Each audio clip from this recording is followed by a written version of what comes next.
Hello everyone, मेरा नाम है अमित और आप देख रहे हैं कौटिल्य कॉमर्स। आज हम लोग फाइनेंशियल स्टेटमेंट ऑफ कंपनीज में ऑब्जेक्टिव टाइप क्वेश्चंस को सॉल्व करेंगे। लास्ट क्लास में हम लोगों ने थ्योरेटिकल पार्ट को डिस्कस किया हुआ था, ये मानते हुए कि आप थ्योरेटिकल पार्ट को जरूर पढ़ के आए होंगे, तभी ये पार्ट हम लोग कवर कर पाएंगे। चलिए, ऑब्जेक्टिव टाइप क्वेश्चंस में जो सबसे पहला हम लोग ले रहे हैं वो है true and false. Sir exam में तो मल्टीपल चॉइस क्वेश्चन आता है, हम बोले ये जब ट्रू फॉल्स हम लोग करेंगे तो कई सारे मल्टीपल चॉइस भी कवर हो जाएंगे। ट्रू फॉल्स से आपको पता चल जाएगा कि हाँ ये ट्रू है और ये फॉल्स है, तो क्यों ट्रू है और क्यों फॉल्स है। चलिए पढ़ते हैं। सबसे पहला क्वेश्चन है, balance sheet and statement of financial positions are anonymous. मतलब बोल रहा है बैलेंस शीट और स्टेटमेंट ऑफ फाइनेंशियल पोजीशन दोनों एक ही चीज है, ट्रू। फाइनेंशियल पोजीशन का मतलब क्या होता है, बैलेंस शीट। तो बैलेंस शीट और स्टेटमेंट ऑफ फाइनेंशियल पोजीशन दोनों क्या है, सेम चीज है। हम बोले करेक्ट, सही बोला, तो क्या लिखेंगे, ट्रू। सेकेंड लिखा है financial statements are the end product of accounting process, true. ये तो पहला ही लाइन लिखे है कि फाइनेंशियल स्टेटमेंट क्या है, अकाउंटिंग प्रोसेस के एंड प्रोडक्ट्स हैं, तो true.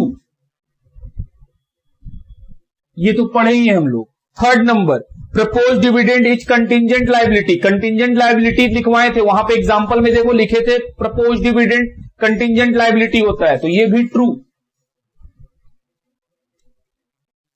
Fourth number, preliminary expenses are included in current liabilities. Current liabilities में कहीं भी प्रीलिमिनरी एक्सपेंसेस नहीं लिखवाए हैं हम, false. Fifth number, loose tools are included under fix assets heading, false. Inventories के अंदर लिखवाए हैं लूज टूल्स को, तो सर ये तो फॉल्स है, लूज टूल्स तो इन्वेंट्री है। नेक्स्ट पढ़िए, नेक्स्ट है six number, unclaim dividend is a current liability. क्या हम लिखवाए हैं करेंट लायबिलिटीज के अंदर अनक्लेम डिविडेंड, जी हां, तो ट्रू। नेक्स्ट अगला लिखा है unpaid calls are shown as a deduction from subscribed capital. Unpaid calls का मतलब कॉल्स इन एरियर। क्या हम लोग शेयर चैप्टर में पढ़े हैं कि calls in arrear subscribe capital से माइनस होता है, जी, तो true. 8 number, balance of share forfeiture account is shown as a deduction from share capital. बोल रहा है जो शेयर फॉर फीचर का बैलेंस बचता है उसको हम लोग शेयर कैपिटल से माइनस करते हैं, फॉल्स। याद कीजिए, जब हम लोग शेयर चैप्टर में बैलेंस शीट के बारे में पढ़े थे तो वहां पे लिखवाए थे कि sir share for feature plus किया जाता है, किसमें, शेयर कैपिटल में, तो सर ये फॉल्स है। क्वेश्चन में बोल रहा है क्या कि माइनस होता है, नहीं, प्लस होता है। 9th number, reserve is created to strengthen the financial position of the company. हम लोग रिजर्व बनाते हैं ताकि कंपनी का फाइनेंशियल पोजीशन और अच्छा हो जाए और मजबूत हो जाए, ट्रू। रिजर्व बनाया ही इसीलिए जाता है कि सर हम लोगों का बिजनेस का फाइनेंशियल पोजीशन अच्छा होगा और फ्यूचर में अगर कोई लायबिलिटी होता है तो उसको मीट करने में आसानी होगा। नेक्स्ट लिखा है provision is made for non liabilities. Provision हम लोग नॉन लायबिलिटीज के लिए बनाते हैं, ट्रू।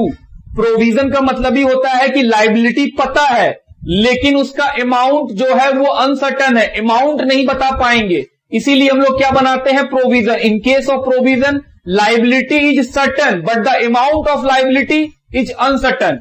तो प्रोविजन क्या है, लिखा है provision is made for non liability, true. आपको पता है कि ये लायबिलिटी होगा, बस अमाउंट नहीं पता है।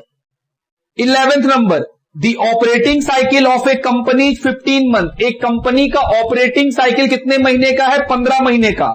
And the expected period of realization of trade receivable is 13 month. और बोल रहा है ट्रेड रिसीवेबल से 13 महीने में पैसा मिल जाएगा, तो trade receivable will be considered as current assets, true. Last class हम लोग बात भी किए थे कि सर करेंट लायबिलिटी से बात किए थे कि जो 12 महीना में जिसका पेमेंट करना पड़ता है वो होता है करेंट लायबिलिटी, या ऑपरेटिंग साइकिल के विद इन पेमेंट करना होता है तो करेंट लायबिलिटी। सेम बात करेंट एसेट्स के लिए भी। अगर हमको कोई एसेट्स विद इन 12 मंथ और within operating cycle realize हो जाए तो वो क्या बन जाएगा, करंट एसेट्स। तो यहां पे ऑपरेटिंग साइकिल है 15 महीने का और रियलाइजेशन हो गया 13 ही महीना में, तो सर ऑपरेटिंग साइकिल से पहले रियलाइज हो गया तो ये क्या बन गया, करंट एसेट्स। लेकिन अगर मान लो ये 16 महीना में होता तो हम बोलते सर 15 महीना का ऑपरेटिंग साइकिल है, रियलाइज हुआ है 16 महीना में, तो फिर ये क्या बन जाता, नॉन करंट एसेट्स। तो सर यहां लिखो ट्रू। 11th number. 12th लिखा है a company has calls in arrear 4 lakh and calls in advance 5 lakh, the net balance of 1 lakh will be shown under current liability. False. Calls in arrear share capital में minus करके दिखलाएंगे और calls in advance current liability में दिखलाएंगे, दोनों को अलग अलग दिखाते हैं, नेट नहीं कर सकते हैं, इसीलिए फॉल्स। 13th नंबर लिखा है security premium reserve is shown under the head share capital. Security premium reserve कहां दिखाते हैं, रिजर्व एंड सरप्लस के अंदर, तो सर ये फॉल्स है। 14th number interest accrued on investment is shown in the balance sheet under non current investment. False. Sir ये interest on accrued हुआ है इन्वेस्टमेंट पे, वो नॉन करेंट इन्वेस्टमेंट में दिखाया जाएगा, हम बोल रहे हैं नहीं, करेंट एसेट्स में दिखाया जाएगा, तो false. 15th number 9% debenture redeemable within 12 month on the date of balance sheet are shown under other current liabilities. True, क्योंकि debenture within 12 month redeem हो जाएगा तो सर ये करेंट लायबिलिटी है। ट्रू। 16 नंबर पढ़ा जाए, लिखा है there are 4 major head on the equity and liability side of the company balance sheet. True, ये तो लिखे भी हैं हम लोग और बात भी किए थे कि हाँ सर लायबिलिटी में 4 हेडिंग होता है, एसेट्स में 2 हेडिंग होता है, तो इसमें क्वेश्चन बोला है कि लायबिलिटी एंड इक्विटी में 4 हेड्स होते हैं। True.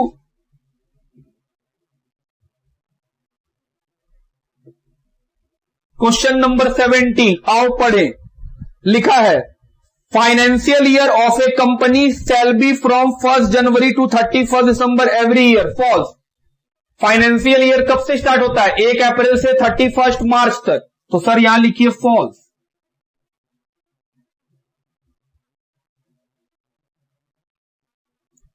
Question number 18 a balance sheet is prepare for a particular period and not on a particular date. False. Balance sheet is prepared on a particular date and not for a period, तो sir ये false.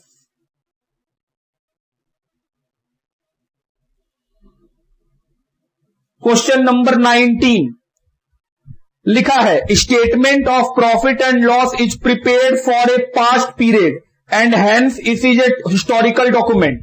बोल रहा है statement of profit loss जो है वो past period से बनाया जाता है, इसलिए ये एक हिस्टोरिकल डॉक्यूमेंट है। ट्रू। और question number 20 A company balance sheet may be prepared in vertical और हॉरिजॉन्टल फॉर्म। बोल रहा है कंपनी का बैलेंस शीट वर्टिकल या हॉरिजॉन्टल में से किसी से बना सकते हैं। फॉल्स, क्योंकि सर कंपनी का बैलेंस शीट वर्टिकल बनता है, हॉरिजॉन्टल तो बनता ही नहीं है। तो क्वेश्चन नंबर 20 फॉल्स। तो ये क्या बन गया हम लोग का ट्रू फॉल्स का बात कि सर ट्रू फॉल्स हो गया, पहले यहां तक रिकॉर्ड कीजिए। आइए अगले क्वेश्चन की तरफ चलें। क्वेश्चन है match the following. Question number 1 पहला लिखा है accrued interest on calls in arrear. ये क्वेश्चन है, उसके अपोजिट साइड में 3 ऑप्शन दिया हुआ है, आपको बताना है कि ये जो accrued interest on calls in advance है ये किससे मैच करेगा। A current liabilities, cash and cash equivalent, non current liability. क्या हम लोग इसके बारे में लिखे हैं? बिल्कुल लिखे हैं, आप जाके लास्ट क्लास में देखो, interest on calls in advance लिखवाए हैं, कहां जाएगा सर, करेंट लायबिलिटी में। तो सर 1 का आंसर है A. Next provision for employee benefit.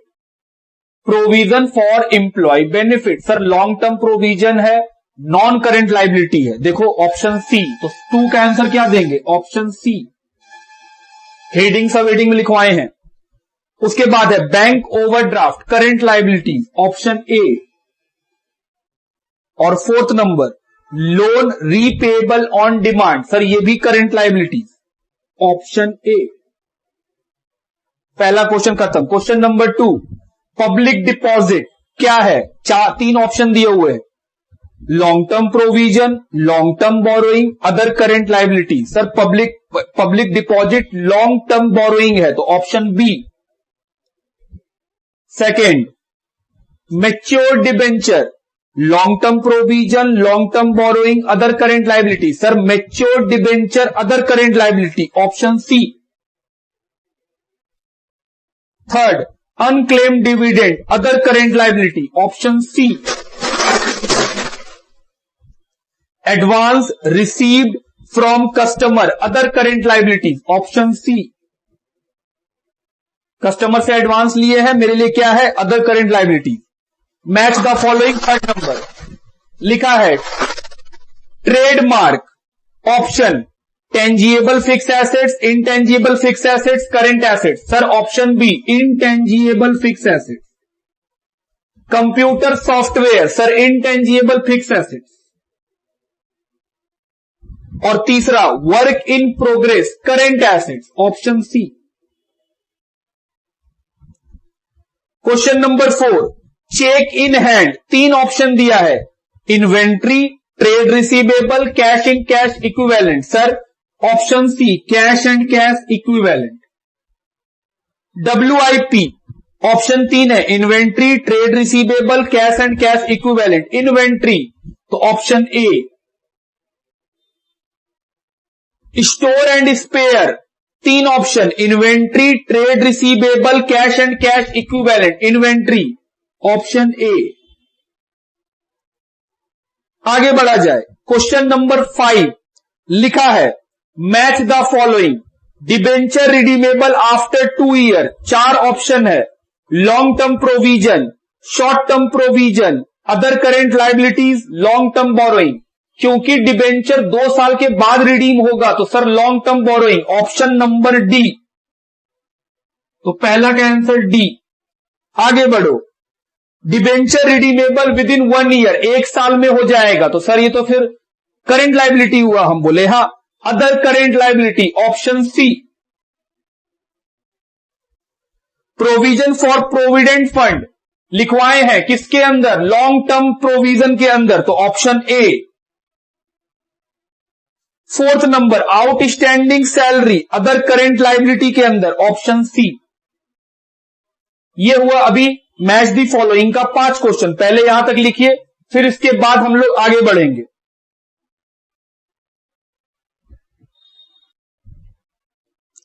चलिए अगले में चले। Question number 6, number 1, 200 shares on which final call not receive. 4 option है, authorise share capital, subscribe and fully paid, subscribe but not fully paid, issued share capital. बोला है 200 share जिसपे हमको पैसा नहीं मिला है फाइनल कॉल का, subscribe but not fully paid. ये तो हम लोग शेयर चैप्टर में पढ़े हैं कि सर पैसा मांगे और नहीं मिला तो उसको हम लोग बोलते थे subscribe but not fully paid. तो 1 का आंसर क्या होगा? सी। तो क्वेश्चन नंबर 6 का 1 में क्या लिखेंगे? सी। तो सर सी है इसका answer. 200 shares on which final call has not been called, बोल रहा है 200 शेयर पे फाइनल कॉल मांगा ही नहीं गया, तो सर वो भी क्या होगा? Subscribe but not fully paid. इसका भी answer option C. Third number, share offer to the public for subscription, public को हम सब्सक्रिप्शन के लिए ऑफर किए, ये क्या है? Issued share capital, option number D. Question number 7, share option outstanding 3 option है, non current liability, current liability, share holder fund. Share holder fund sir ये आप लिखवाए हैं बिल्कुल। रिजर्व एंड सरप्लस हेडिंग है share holder fund, sub heading है reserve and surplus, उसमें पढ़ो एग्जांपल तो वहां तुमको मिलेगा शेयर ऑप्शन आउटस्टैंडिंग। तो सर ये रिजर्व एंड सरप्लस है। रिजर्व एंड सरप्लस किसके अंदर आता है? उसका मेन हेडिंग क्या है? Share holder fund. तो 3 ऑप्शन में जो सबसे एप्रोप्रिएट है वो क्या है? Share holder fund. अगर यहां रिजर्व एंड सरप्लस रहता तो रिजर्व एंड सरप्लस ले लेते फिर हम। तो सर शेयर होल्डर फंड, पहला का आंसर ए नहीं, सी, शेयर होल्डर फंड सी में। Second, money received against share warrant, money received against share warrant, balance sheet का फॉर्मेट देखो, शेयर होल्डर फंड के अंदर, शेयर होल्डर फंड के अंदर शेयर कैपिटल और उसके बाद क्या आता था, money received against share warrant, तो सर इसका भी शेयर होल्डर फंड में ही आएगा, C. Third number, premium on redemption of debenture, बोल रहा है डिबेंचर को रिडीम करने के समय प्रीमियम देंगे, तो क्योंकि डिबेंचर लॉन्ग टर्म है तो सर इसका प्रीमियम भी लॉन्ग टर्म है। तो यहां पे तीन ऑप्शन है, non current liability, current liability, share holder fund, किसमें जाएगा, नॉन करेंट लायबिलिटी, क्योंकि सर डिबेंचर जो है वो लॉन्ग टर्म बोरोइंग है, तो उस पर देने वाला प्रीमियम भी लॉन्ग टर्म के अंदर है, और लॉन्ग टर्म किसके अंदर आएगा, तो नॉन करेंट के अंदर आएगा, तो non current liability option A. और fourth, provision for tax, sir ये तो शॉर्ट टर्म प्रोविजन है, करेंट लायबिलिटी के अंदर आएगा। तो लास्ट क्लास में जो पढ़े थे उसी का यूटिलिटी है पूरा। 8 number point, match the following, calls in arrear क्या है, करेंट एसेट्स है, शेयर कैपिटल में जाएगा, करेंट लायबिलिटी में जाएगा, या रिजर्व एंड सरप्लस में, सर शेयर कैपिटल में। कॉल्स इन एरियर का मतलब किसके साथ है, शेयर कैपिटल के साथ, वहां पे माइनस करते थे। Interest on calls in arrears कहां जाएगा, करेंट एसेट्स में, तो सर ऑप्शन ए, 4 ऑप्शन में सबसे अप्रोप्रिएट वही है। Calls in advance current liability है, तो sir option C. Fourth number, interest on calls in advance, sir ये भी करेंट लायबिलिटी है, option C. Next question number 9, capital reserve, 4 option है, issued share capital, reserve and surplus, long term borrowing, subscribed share capital, क्या है capital reserve, reserve and surplus, तो option B. Second question, debenture redemption reserve, sir ये भी reserve and surplus में जाएगा, option B. Debit balance of statement of PL, sir ये भी reserve and surplus में माइनस में जाएगा, क्योंकि डेबिट लिखा है मतलब लॉस है। और बॉन्ड, बॉन्ड कहां जाएगा, लॉन्ग टर्म बोरोइंग के अंदर सर, तो देखो ऑप्शन सी कि सर बॉन्ड तो बोरोइंग के अंदर जाएगा, नॉन करेंट लायबिलिटी है। और 10 नंबर, प्रपोज डिविडेंड, 3 ऑप्शन है, contingent liability, commitment, current liability, contingent liability A. Uncalled liability on partly paid share, बोल रहा है अनकॉल्ड लायबिलिटी है पार्टली पेड शेयर्स पे, कहां जाएगा, सर कमिटमेंट्स पे। हालांकि ये अपने सिलेबस का पार्ट नहीं है, कमिटमेंट को मना किया हुआ सीबीएसई, फिर भी एक बात था लिख लिए, और हम लोग याद कर लेंगे कि हां sir uncalled liability on partly paid share क्या है, कमिटमेंट है। हालांकि एग्जाम पॉइंट से ये इररिलेवेंट पॉइंट हो गया। तो ये खत्म हुआ हम लोग का मैच द फॉलोइंग का बात, लिखिए फिर आगे बढ़ेंगे।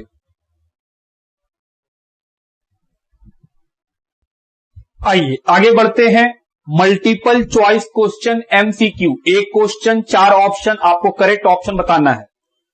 Question number 1, balance sheet of a company is required to be prepared in the format given in, option A schedule 3 part 2, option B schedule 3 part 1, option C schedule 3 part 3, option D table A.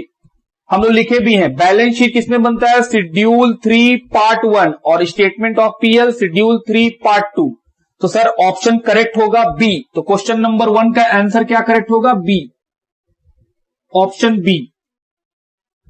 Question number 2, as per the companies act the balance sheet of a company is required to be presented in, option 1 horizontal form, option B vertical form, option C either horizontal और vertical, option D neither of the above. Balance sheet का जो format होता है वो किस form में होता है, हॉरिजॉन्टल, वर्टिकल, या दोनों में से कोई भी, या कोई भी नहीं, सर वर्टिकल, ये लिखे भी हैं हम लोग। तो इसका भी करेक्ट आंसर क्या है, ऑप्शन बी, ऑप्शन बी।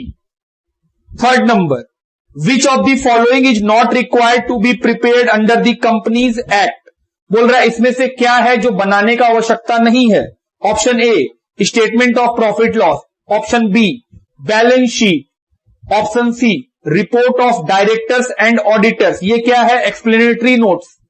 और option D fund flow statement. लिखे भी थे हम लोग कि सर फाइनेंशियल स्टेटमेंट में कंपनी क्या क्या बनाती है? Balance sheet, statement of PL, cash flow statement और एक्सप्लेनेटरी नोट्स। एक्सप्लेनेटरी नोट्स का मतलब auditor reports and director reports. तो इस चार में से फंड फ्लो स्टेटमेंट कंपनी के लिए बनाना कंपलसरी नहीं है, तो सर इसका आंसर है ऑप्शन डी। चलिए question number 4, according to prescribed order of assets in a company balance sheet dash assets should be shown first of all. बोल रहा है बैलेंस शीट में एसेट साइड में सबसे पहला एसेट्स कौन आता है? Number 1 non current assets, number B current assets, number C current investment, number D loan and advances. Sir non current assets सबसे पहला नाम वही तो लिखते हैं, नॉन करेंट एसेट्स। तो correct answer is option A. Question number 5, in A companies balance sheet dash appear under the head non current assets. बोल रहा है कंपनी बैलेंस शीट के अंदर नॉन करेंट एसेट्स में क्या अपेयर होता है? Number A goodwill, number B patent, number C vehicle, number D all of the above.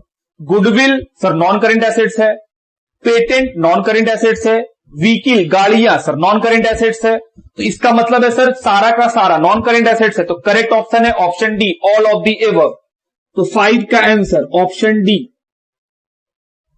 Question number 6, calls in arrear appears in the company balance sheet under number A reserve and surplus, number B share holder fund, number C contingent liability, number D short term borrowing. Calls in arrear balance sheet में कहां आता है? क्या reserve and surplus में? नहीं।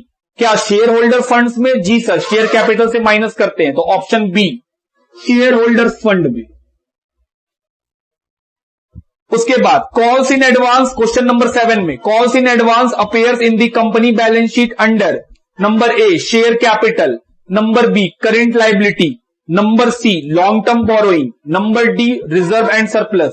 बोल रहा है calls in advance balance sheet में कहां आता है? करेंट लाइबिलिटी में। क्या करेंट लाइबिलिटी ऑप्शन है? जी हां, तो ऑप्शन बी। और करेंट लाइबिलिटी में भी कहां आता है? अदर करेंट लाइबिलिटी के अंदर। Question number 8, short term borrowing appears in the companies balance sheet under the head. Short term borrowing किस हेडिंग के अंदर आता है? Current liability. खोजिए। ऑप्शन ए है करेंट एसेट्स, ऑप्शन बी है करेंट लाइबिलिटी, ऑप्शन सी है non current liability, option D है non current assets. Short term borrowing sir current liability, option B. उसके बाद question number 9, fix deposit appear in the companies balance sheet under. Fix deposit balance sheet में किसके head के अंदर आता है? Current assets, current liability, long term provision, long term borrowing. Long term borrowing कि sir fix deposit जो है वो लॉन्ग टर्म का बोरोइंग है, तो ऑप्शन डी। और question number 10, goodwill appears in the company balance sheet under the sub head. Goodwill balance company के balance sheet के किसके सब हेड के अंदर आता है? अनएमोटाइज assets, non current investment, intangible assets या टेंजिबल एसेट्स। गुडविल क्या है? Intangible assets. तो सर ऑप्शन सी। ये हुआ 10 नंबर क्वेश्चन तक। पहले यहां तक लिखेंगे, लिखिए। आइए अगले क्वेश्चन की तरफ बढ़ें। क्वेश्चन का नंबर है 11, share forfeiture account appears in the companies balance sheet under the sub head. Number A share capital, number B reserve and surplus, number C contingent liability, D commitment. Share forfeiture कहां आता है? Share capital में sir add करते हैं, तो option A is your correct answer, option A. Question number 12, expenses allowed on issue of shares appear in the company balance sheet under A share capital, B current liability, C unamortized expenditure, D contingent liability। Sir option C unamortized expenditure। 12 का C। तो जो expenses allow करते हैं issue of shares के ऊपर वो कहा जाता है? अनएमोटाइज एक्सपेंडिचर के अंदर। 13 number question, security premium reserve appears in a company balance sheet. Security premium reserve company के बैलेंस शीट में कहां आता है? A share capital, B long term provision, C short term provision, D reserve and surplus. Option D reserve and surplus. तो option D कि sir securities premium reserve and surplus के अंदर है। Prepaid expense company balance sheet में कहां आता है? Number A other current assets, number B short term loan and advances, number C intangible assets, number D other non current assets. Option A prepaid expense other current assets के अंदर। Question 15 dash appears in a company balance sheet under the sub head short term provision. बोल रहा है बताइए इनमें से क्या है जो शॉर्ट टर्म प्रोविजन के अंदर आता है? Option A interest accrued but not due on borrowing, option B provision for tax, option C unpaid dividend, option D calls in advance. Sir option B provision for tax. अगला question number 16 provision for tax appears in the company balance sheet under the sub head. Provision for tax किस sub head के अंदर आता है? Option A short term provision, option B reserve and surplus, option C long term provision, option D other current liability. Answer is option A short term provision. Provision for tax short term provision के अंदर आता है, ये सब लिखवाए हम लोग।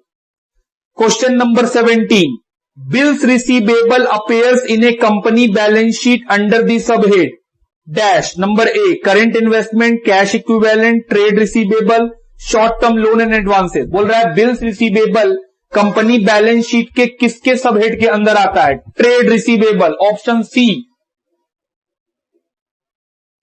Question number 18 trade investment appears in company balance sheet under the sub head. Trade investment company के बैलेंस शीट में किसके सब हेड के अंदर आता है? Option A current investment, option B non current investment, option C intangible assets, option D short term loan and advances, option B non current investment. Question number 19 claim against the company non acknowledge as debt is shown under. Number A current liabilities, number B non current liabilities, number C commitments, number D contingent liability. जी हां contingent liability हम लोग लिखवाए भी थे, 4 लिखवाए थे उसके अंदर। प्रपोज डिविडेंड था, claim against the company not acknowledge as debt, उसके अलावा bills receivable discounted through bank, ये सारा बात था, वारंटी क्लेम ये सब था। तो सर ये कंटिंजेंट लाइबिलिटी है, ऑप्शन डी। तो लिखिए पहले ये answer. Next question, question number 20 interest accrued and due on debenture, sorry question number 20। Next question, question number 20 unclaimed dividend appears in the company balance sheet under the sub head. बोल रहा unclaimed dividend company के balance sheet में कौन से सब head के अंदर आता है? Option A short term borrowing, trade payable, option B, option C other current liability, option D short term provision. Unclaimed dividend sir other current liability, option C. Last class में हम लोग लिखे हैं हेडिंग सब हेडिंग, तो आप देख सकते हो कि जो अदर करेंट लाइबिलिटी है सब हेडिंग उसके अंदर आया था हम लोगों का unclaimed dividend.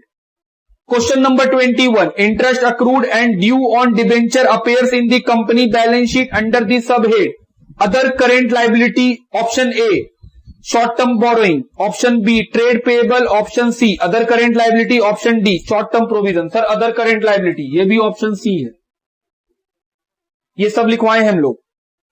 Question number 22 interest accrued but not due on loans appears in the company balance sheet under the sub head. Number A short term borrowing, option B trade payable, option C other current liability, option D short term provision. किसमें आएगा? Sir ये भी option C में आएगा, other current liabilities. Question number 23 6% debenture appears in the company balance sheet under the sub head. Number A long term provision, number B long term borrowing, option C other current liabilities, option D other long term liabilities. Debenture 6% generally कहां आता है sir? Long term borrowing में, तो option B. Question number 24, interest accrued on investment appears in the company balance sheet under the subhead. Interest accrued on investment company balance sheet में किस subhead के अंदर आएगा? A non current investment, B current investment, C other current assets, D other non current assets. Sir option C other current assets, option C. Question number 25, accumulated dividend arrear on preference share is shown in the company balance sheet as। ये item तुम लिखवाए नहीं है। हम बोले हाँ। तो हम बोले सर अगर कोई ऐसा क्वेश्चन आ जाए जो आप लिखवाए नहीं है, उसको डील कैसे करेंगे? हम बोले थोड़ा सा सोचना पड़ेगा उसमें, ऑप्शन पढ़ के सोचेंगे। करेंट लाइबिलिटी, क्या करेंट लाइबिलिटी में ऐसा कोई आइटम लिखवाए हम? Accumulated dividend arrear on preference share, नहीं। तो सर ये तो नहीं होगा। ऑप्शन बी कंटिंजेंट लाइबिलिटी, वहां पर 4 नाम लिखवाए, उसमें उन 4 नामों में accumulated dividend arrear on preference share तो नहीं था। ऑप्शन सी कमिटमेंट, हम कहीं लिखवाए नहीं है। और option D short term provision, short term provision में कहीं पर भी एक्यूमुलेटेड डिविडेंड एरियर नहीं लिखवाए हैं। तो सर ए, बी और डी तो कट गया, क्योंकि यहां पे तो ऐसा कोई नाम है ही नहीं। तो बचा कौन? Option C. तो सर इसका आंसर भी क्या होगा? Option C. कई बार ऐसा हो सकता है कि क्वेश्चन के अंदर आपको क्वेश्चन का बात आंसर में ना मिले, लेकिन आप आंसर से पहचान सकते हैं कौन उसका आंसर हो सकता है। Question number 26, 50,000 rupees 9% debenture redeemable with in 12 month of the date of balance sheet will be shown under number A short term borrowing, number B short term provision, number C other current liabilities, option D trade payable।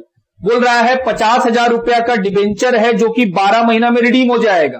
तो बताइए वो किस head में आएगा? Short term borrowing के अंदर, short term provision के अंदर, अदर करेंट लाइबिलिटी के अंदर या ट्रेड पेबल के अंदर? सर अदर करेंट लाइबिलिटी के अंदर, क्योंकि वो 12 महीना के भीतर भीतर होने वाला है, तो other current liability. 27, which of the following is commitment. तो सर कमिटमेंट के बारे में तो पढ़े नहीं है। हम बोले हाँ, क्योंकि वो सिलेबस का बात नहीं है। फिर भी हम लोग सोचते हैं प्रोपोज डिविडेंड, सर ये तो कंटिंजेंट लाइबिलिटी है। इंटरिम डिविडेंड, हम बोले सर ये तो आता ही नहीं कहीं पर। अनपेड या अनक्लेम डिविडेंड करेंट लाइबिलिटी है। Dividend arrear on cumulative preference share, यही है सर। क्यों? क्योंकि सर अभी उससे पहले जो ऊपर क्वेश्चन था वहां भी सर हम लोग देखे थे dividend arrear on cumulative preference share commitment में आया था। Question number 28, which of the following item is shown under the head current assets while preparing the balance sheet of the company। बोल रहा है बताइए करेंट एसेट्स में कौन सा आइटम आएगा? नंबर ए ट्रेड इन्वेस्टमेंट, नहीं। अंडर राइटिंग कमीशन, नहीं। इन्वेंट्री, हाँ। लाइव स्टॉक, नहीं। तो सर ऑप्शन सी इन्वेंट्री। तो ये हुआ हम लोग का क्वेश्चन नंबर 28 भी, पहले यहां तक लिखेंगे।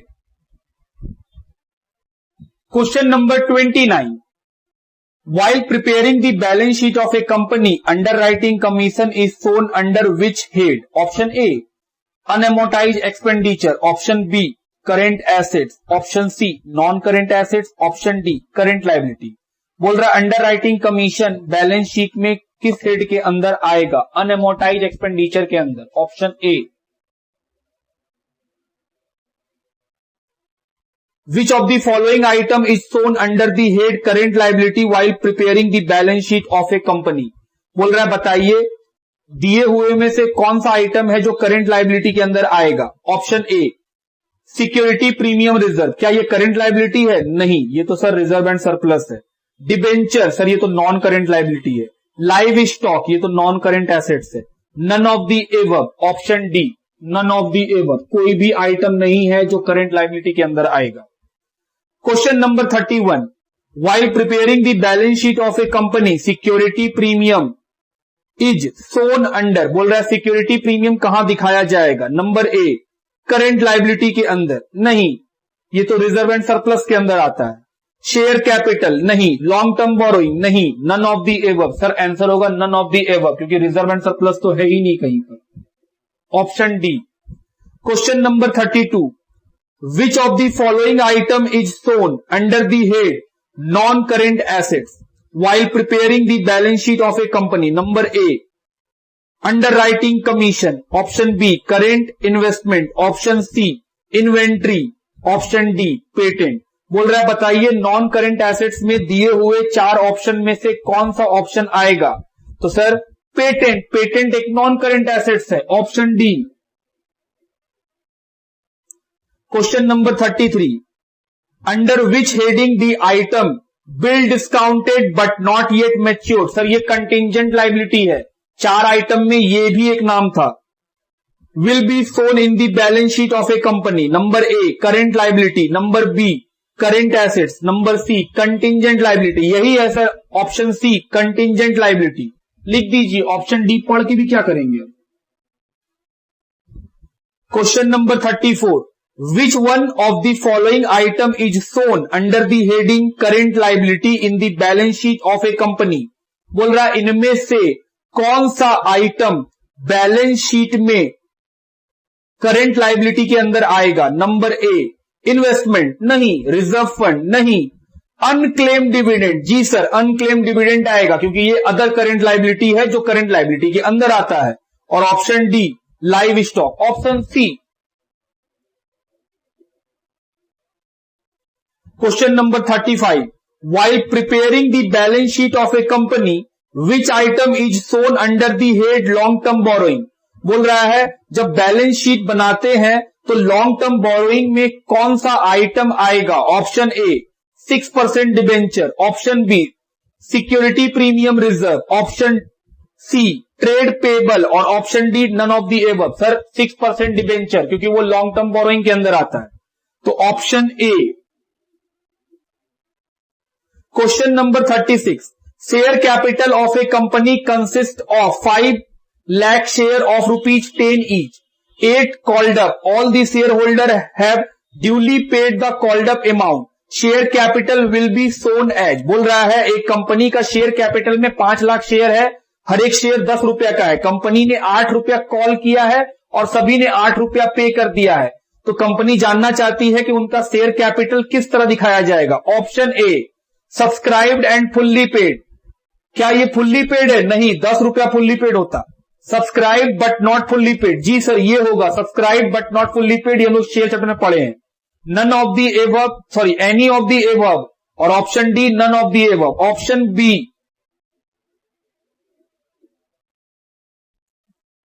Question number 37, a company has issued 2 lakh equity share of rupees 10 each and it has called the entire nominal value of the share. एक कंपनी ने 2 लाख शेयर इशू किया है जिसपे उसने 10 रुपया पूरा का पूरा कॉल कर लिया है। It has receive the entire amount except final call of rupees 3 पर शेयर ऑन 5000 शेयर। बोल रहा है सभी से पैसा मिला लेकिन 5000 लोगों से फाइनल कॉल 3 रुपया का नहीं मिला, मतलब 15000 नहीं मिला। Subscribed capital should be shown as follows. बोल रहा है सब्सक्राइब्ड कैपिटल किस तरह दिखाया जाएगा। Option A subscribed and fully paid, 2 lakh share minus calls in arrear. नहीं, इस तरह नहीं होगा। 2 लाख शेयर में 2 लाख शेयर है तो सर इस 2 लाख में 1,95,000 दिखाया जाएगा सब्सक्राइब्ड एंड फुल्ली पेड, और इसमें से 5000 शेयर दिखाया जाएगा subscribed but not fully paid. अब ये देखना है कि इस तरह से कौन सा ऑप्शन में है। आओ देखें, ऑप्शन ए उसमें तो नहीं है। Option B subscribed but not fully paid, 2 lakh equity share of rupees 10 each less calls in. Sir ये भी नहीं होगा। Subscribed and fully paid 1,95,000 equity share of rupees 10 each. Subscribe but not fully paid 5,000 equity share of rupees 10 each less calls in arrear. Sir option C यही answer है, option सी। और D क्या लिखा है? बी और सी। नहीं, ऑप्शन सी, क्योंकि sir यही ऑप्शन अलग अलग दिखलाया है। आइए अगले क्वेश्चन की तरफ बढ़े। क्वेश्चन का नंबर है 38। Change in inventory means, change in inventory का मतलब क्या होता है? Option A opening, inventory less closing inventory, be closing inventory less opening inventory, D difference between opening inventory and closing inventory. If opening inventory are higher, difference between closing inventory and opening inventory if closing inventory are higher. Sir, option A, opening inventory less closing inventory. तो जब भी question में बोलेगा change in inventory का मतलब opening inventory minus closing inventory, इसी को बोलते हैं हम लोग चेंज इन इन्वेंट्री। तो ये हुआ हम लोगों का ऑब्जेक्टिव टाइप क्वेश्चन। जो भी ऑब्जेक्टिव क्वेश्चन अवेलेबल थे वो हम लोगों ने सॉल्व कर लिए। लिखिए